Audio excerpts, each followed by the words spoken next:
Rapunzel. There once lived a man and his wife who had long wished for a child, but in vain. Now there was at the back of their house a little window which overlooked a beautiful garden full of the finest vegetables and flowers, but there was a high wall all around it, and no one ventured into it, for it belonged to a witch of great might, and of whom all the world was afraid. One day, when the wife was standing at the window and looking into the garden, she saw a bed filled with the finest rampion, and it looked so fresh and green that she began to wish for some, and at length she longed for it greatly. This went on 4 days, and as she knew she could not get the rampion, she pined away and grew pale and miserable. Then the man was uneasy and asked, "What is the matter, dear wife?" "Oh," answered she, "I shall die unless I can have some of that rampion to eat that grows in the garden at the back of our house." The man, who loved her very much, thought to himself, "Rather than lose my wife, I will get some rampion, cost what it will."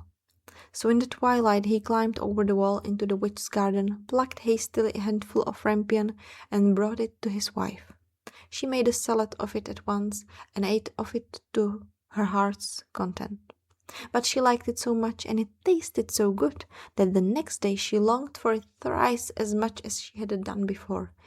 If she was to have the rest, the man must climb over the wall once more.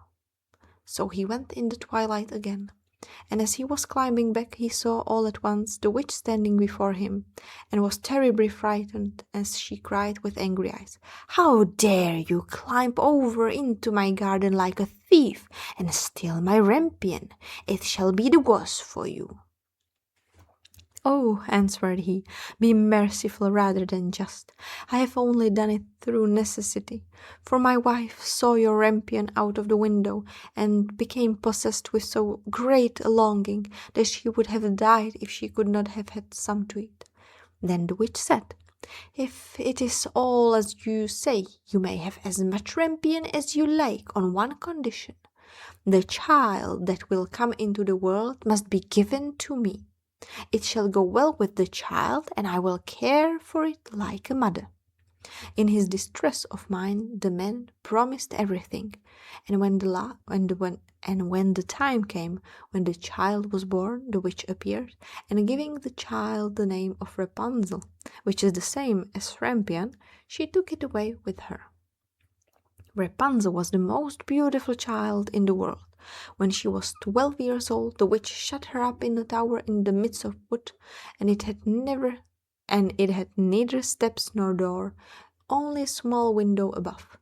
When the witch wished to be let in, she would stand below and would cry, "Rapunzel, Rapunzel, let down your hair." Rapunzel had beautiful long hair that shone like gold. When she heard the voice of the witch, she would undo the fastening of the upper window, unbind the plaits of her hair, and let it down 20 ells below, and the witch would climb up by it. After they had lived thus a few years, it happened that as the king's son was riding through the wood, he came to the tower, and as he drew near, he heard a voice singing so sweetly that he stood still and listened. It was Rapunzel in her loneliness trying to pass away the time with sweet songs. The king's son wished to go in to her, and sought to find a door in the tower, but there was none. So he rode home, but the song had entered into his heart, and every day he went into the wood and listened to it.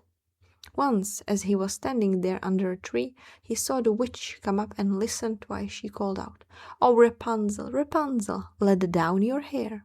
Then he saw how Rapunzel let down her long tresses, and how the witch climbed up by them and went into her, and he said to himself, "Since that is the ladder, I will climb it and seek my fortune." And the next day, as soon as it began to grow dusk, he went to the tower and cried, "Oh, Rapunzel, Rapunzel, let down your hair." And she let down her hair, and the king's son climbed up by it. Rapunzel was greatly terrified when she saw that a man had come into her, for she had never seen one before. But the king's son began speaking so kindly to her, and told her how her singing has entered into his heart, so that he could have no peace until he had seen her himself. Then Rapunzel forgot her terror, and when he asked her to take him for her husband, and she saw that he was young and beautiful, she thought to herself, "I certainly like him, much better than old Mother Gothel." And she put her hand into his hand, saying, "I would willingly go with you, but I do not know how I shall get out. When you come, bring each time a silken rope, and I will make a ladder, and when it is quite ready, I will get down by it out of the tower, and you shall take me away on your horse." They agreed that he should come to her every evening, as the old woman came in the daytime. So the witch knew nothing of all this until once Rapunzel said to her unwittingly, "Mother Gothel, how is it that you climb up here so slowly, and the king's son is with me in a moment?" "Oh, wicked child!" cried the witch. "What is this I hear? I thought I had hidden you from all the world, and you have betrayed me." In her anger, she seized Rapunzel by her beautiful hair, struck her several times with her left hand, and then grasping a pair of shears in her grip, snip, snap, the beautiful locks lay on the ground. And she was so hard-hearted that she took Rapunzel and put her in a waste and desert place, where she lived in great woe and misery. The same day on which she took Rapunzel away, she went back to the tower in the evening, and made fast the severed locks of hair to the window hasp, as the king's son came and cried, "Rapunzel, Rapunzel, let down your hair." Then she let the hair down, and the king's son climbed up, but instead of his dearest Rapunzel, he found the witch looking at him with wicked, glittering eyes. "Aha!" cried she, mocking him. "You came for your darling, but the sweet bird sits no longer in the nest, and sings no more.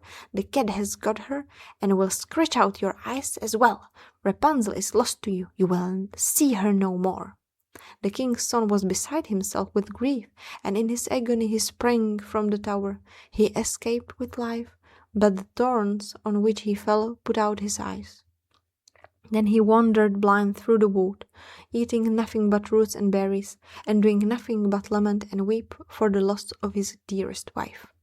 So he wandered several years in misery, until at last he came to the desert place where Rapunzel lived with her twin children that she had borne, a boy and a girl. At first he heard a voice that he thought he knew, and when he reached the place from which it seemed to come, Rapunzel knew him and fell on his neck and wept. And when her tears touched his eyes, they became clear again, and he could see with them as well as ever. Then he took her to his kingdom, where he was received with great joy, and there they lived long and happily.